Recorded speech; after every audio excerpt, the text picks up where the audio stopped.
In today's video, we'll continue our NHL GM report card series, reviewing all the offseason moves and grading the GMs on their work. Today, we continue along in the Atlantic Division and look at Kent Hughes and the Montreal Canadiens. And that's coming up next. So welcome back to another video here at Top Shelf Hockey. As I mentioned, today we continue on in the Atlantic Division. We're going to explore the offseason moves of the Montreal Canadiens and general manager Kent Hughes. Then we're going to give him a grade on his work so far. So we'll take a look at any trades, internal signings, any UFA business they did, and take a look at maybe also what they didn't do in some cases, and what may still be to come before the season starts, and grade how their offseason has gone. Now in Montreal this offseason, we've only seen the one trade, really. I really thought there was going to be more, if nothing else, maybe offloading another veteran or two. There's lots of talk about bringing in another top young player like we've seen with Kirby Dach and Alex Newhook.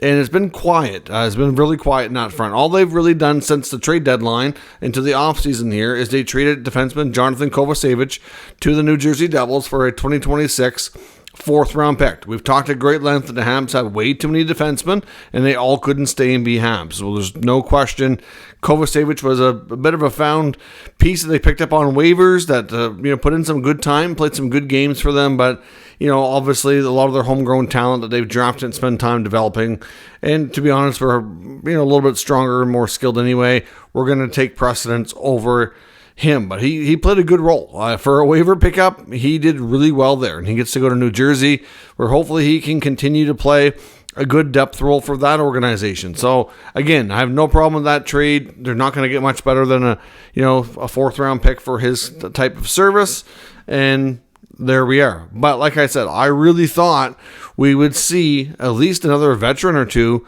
moved out. I mean, there are some definite veterans that have been in the rumor mill, it feels like forever, and maybe it's a case too that nobody wanted them. I guess it's always possible, but I thought Yoel Armia, he played well in the second half of last year.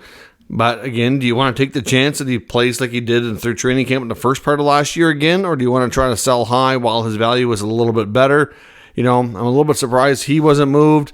Christian Dvorak has battled a lot of injuries, has not really fit in my opinion, since they picked him up in that trade. Of course, that was a reactionary move to the Jesperi Kotkaniemi offer sheet in the Carolina Hurricanes. That's, of course, pre-Kent Hughes. That was a Marc Bergevin pickup. Again, those two guys are now entering the final year of their contract, so moving them should be easier. I mean, there's other veterans you could probably make an argument for too, but it's going to prove to be very, very difficult. I'm not sure if Brendan Gallagher is going to ride out the rest of his contract, but you do need to have some veterans around. So a lot of people think Gallagher probably sticks it out. I know they've been fond of Josh Anderson, but he hasn't played well, makes his contract that much tougher to move. But they both have term. And I know from an off-ice and leadership perspective, I do know the organization does really respect what they bring in that sense. I'm not surprised that they are still here with the Canadiens, but Armia and Dvorak are the main two. I think David Savard's another one that will likely get moved by the deadline, but it makes sense that he wasn't moved here as of yet. But I thought that would create some more cap flexibility and just kind of create a little bit more some roster openings for some younger players. So I'm a little bit disappointed not to see some moves in that sense. So the trade front was relatively quiet. Of course, they went to the draft. They get themselves another top young forward in Ivan Demidov. So to me, that's an easy no-brainer. They didn't mess that one up. I do think there's probably some regret on not taking Michkov last year, but of course that, you can't go back in time, but they got Demidov. There's a big argument right now amongst Flyers and Habs fans on which one of them is going to be better. I think they're both going to be really good players, so only time will tell, but at least they didn't mess that up. I think a lot of people gave them grief for passing on Michkov. You could even go back to some drafts before that, back, 4 or 5 years. They could have they had a chance to take Brady Tkachuk. They didn't. They took Kotkaniemi. They definitely had some high first round picks that could have worked out better for them.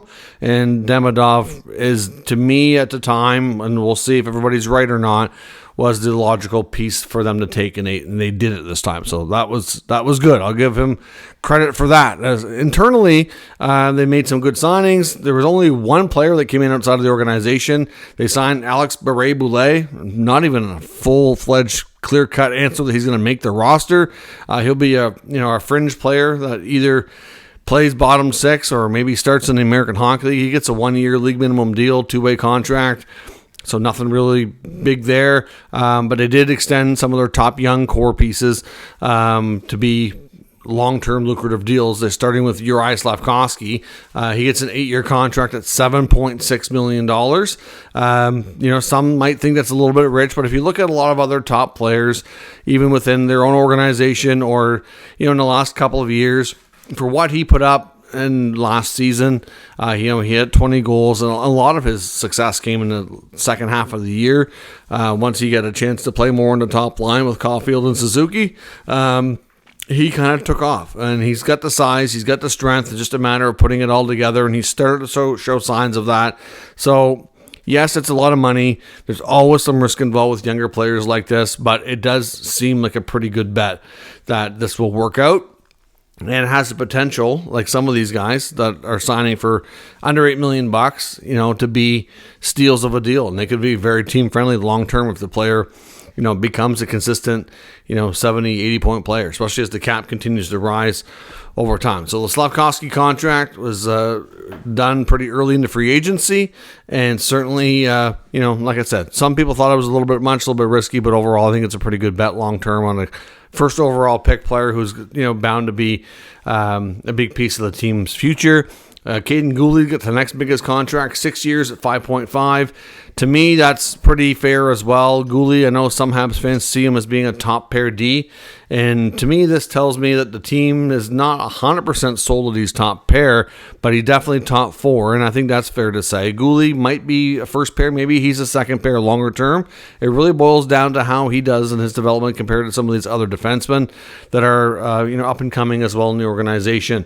And Gooley, at this rate, if he does become top pair consistently, then this is going to be a bargain contract. If he plays consistent second pair minutes, 20 minutes a night, gives you good defensive play with a little bit of offense, then you're going to like the contract on that side of it too. So either way, I do like these bets on both of these players were, to me, pretty good. And they also signed Arber Xhekaj and Justin Barron, announced back-to-back. They both get 2-year deals. Xhekaj's 1.3, Barron 1.15. Both very fair for what they bring as well. So that's all we have for signings, mostly internal business with one, kind of fringe player coming in. And that's what we have. So if you take a look at the in and out, now, of course, some players are not coming back as well. On the inside for additions, all we have is Beret Boulay. That's all we've got. On the going outside, on the subtractions, we've got Tanner Pearson, Colin White, Chris Weidman, Jesse Yellinen, Jonathan Kovacevic, and, of course, Sean Monahan's not back either. So all those players go. They had more than enough veterans. They've dealt with enough injuries over the past couple of years.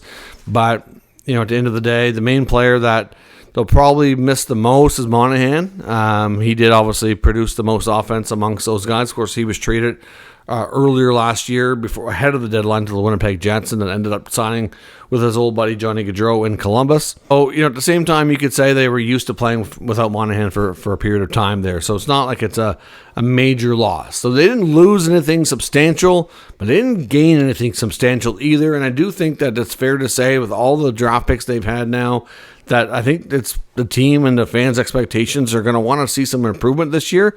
A lot of people feel that it's not fair expectation to say that they're going to be battling for a playoff spot, but I think they'd like to play meaningful games at least deeper into the season, at least be more in the mix than they have been the past few years.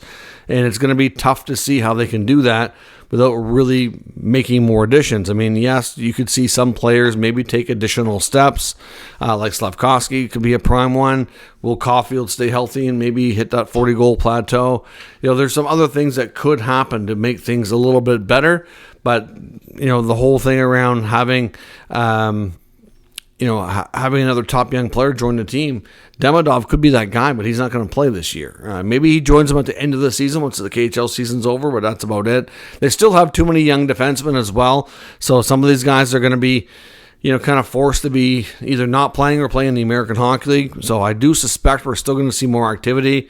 So we didn't see the big trade for the top young player that we thought. They've been linked to guys like Laine, Zegras. They were linked to Natchez, Kent Johnson before those guys eventually signed. Zegras, of course, is still under contract and still very much in the rumor mill. So was Laine. A lot of people are convinced that Laine and the Habs is going to happen at the Habs with the front runners. Time will tell. I don't know.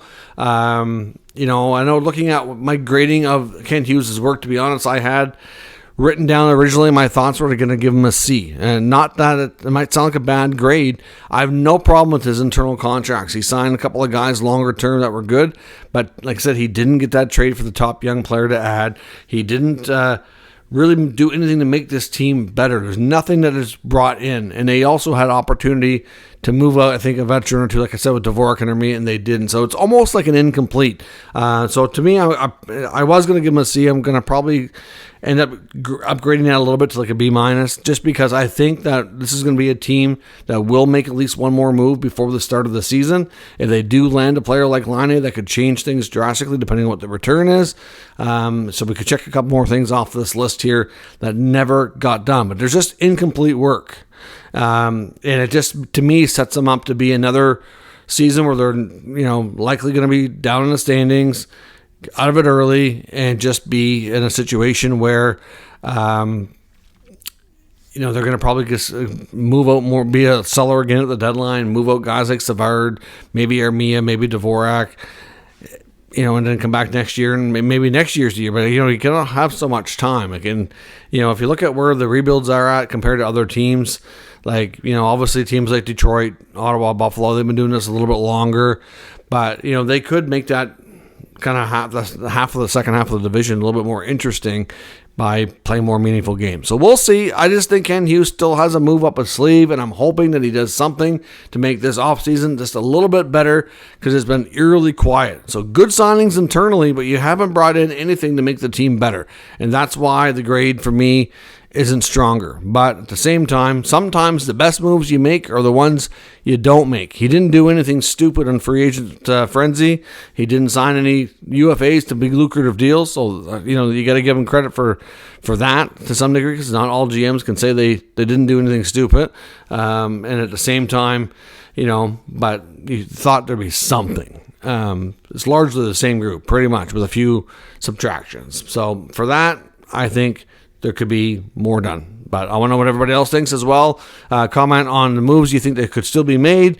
My grading of Ken Hughes' work, which is officially a B-, but if he doesn't do anything else before the season starts, I would probably change it to a C, meaning he did okay, didn't do anything dumb, but he didn't do anything awesome either to make the team better, besides a few internal signings. So let me know, and we'll comment in the comment section. We'll talk further. If you're new to the channel, make sure you subscribe and stick around. We'll keep you up to date with all the news, rumors, and analysis of all 32 NHL teams. Thanks for watching. I'll catch you next time.